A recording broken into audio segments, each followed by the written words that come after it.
Welcome to our channel.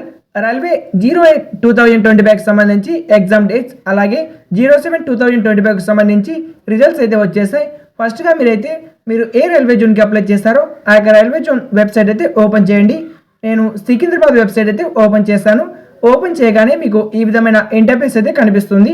కిందికి scroll చేసినట్టయితే స్టార్టింగ్లో మీకు లేటెస్ట్ అప్డేట్స్ అని కనిపిస్తుంది. ఇక్కడ 07/2024 అని ఎల్లో కలర్లో లింక్ కనిపిస్తుంది. దాని మీద క్లిక్ చేయండి. క్లిక్ చేయగానే ఈ విధమైన మీకు పీడిఎఫ్ అయితే డౌన్లోడ్ అవుతుంది. మే 21వ తేదీన ఈ యొక్క డాక్యుమెంట్ వెరిఫికేషన్ కంప్లీట్ కావడం జరిగింది. తర్వాత మీకు ఈరోజు ఈ యొక్క ఎగ్జామ్ రిజల్ట్స్ అయితే వచ్చేసాయి. ఈ యొక్క 07/2024కి సంబంధించి ఇక్కడ మీకు మొత్తం 4 మెంబర్స్ అయితే సెలెక్ట్ కావడం జరిగింది. ఈ యొక్క రిజల్ట్స్ అనేవి ఈ రోజే రావడం జరిగింది.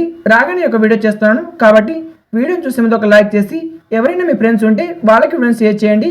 తర్వాత ఎవరైనా 08/2025 సంబంధించి అప్లై చేసినట్టయితే వాళ్ళకి ఎగ్జామ్ డేట్స్ అయితే వచ్చేసాయి. ఇక్కడ రెండో చూడండి, 08/2024 అని కింద మీకు ఇంగ్లీష్ అని ఎల్లో కలర్లో కనిపిస్తుంది.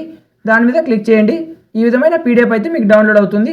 ఇక్కడ కింద మీకు ఎగ్జామ్ డేట్స్ అయితే కనిపిస్తాయి. ఎగ్జామ్ డేట్స్ వచ్చేసి జూలై 14, 15 అయితే కండక్ట్ చేయడం జరుగుతుంది. ఇది కూడా పూర్తిగా కంప్యూటర్ బేస్డ్ టెస్ట్ అయితే ఉంటుంది. మీకు సిటీ ఇంటిమేషన్ అనేది ఎగ్జామ్కి 10 డేస్ ముందు అయితే వస్తుంది. ఎవరికైతే ఎగ్జామ్ 14 ఉంటుందో వాళ్ళకి జూలై 5వ తేదీన మీ యొక్క సిటీ ఇంటిమేషన్ అనేది ఓపెన్ అవుతుంది.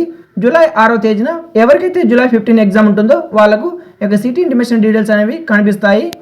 మీరు ఈ కాల్ లెటర్ వచ్చేసి అంటే హాల్ టికెట్ ఎగ్జామ్కి 4 డేస్ ముందు మీ యొక్క హాల్ టికెట్ అయితే డౌన్లోడ్ చేసుకోవచ్చు. అందులోనే మీకు పూర్తి సిటీ ఇంటిమేషన్ అడ్రస్ అయితే ఉంటుంది. అంటే మీ యొక్క ఎగ్జామ్ సెంటర్ ఎక్కడ ఉంది అని క్లియరెన్స్ అయితే ఉంటుంది ఆ యొక్క హాల్ టికెట్లో. కాబట్టి ఎవరైనా ఈ యొక్క నోటిఫికేషన్కి అప్లై చేసినట్టయితే వాళ్ళకు ఎవిడెన్స్ షేర్ చేయండి. ఛానల్ని కొత్తగా విజిట్ అయినట్టయితే వెంటనే మన ఛానల్ సబ్స్క్రైబ్ చేసి మీ యొక్క ఫ్రెండ్స్కి తప్పకుండా షేర్ చేయండి. Thank you for watching.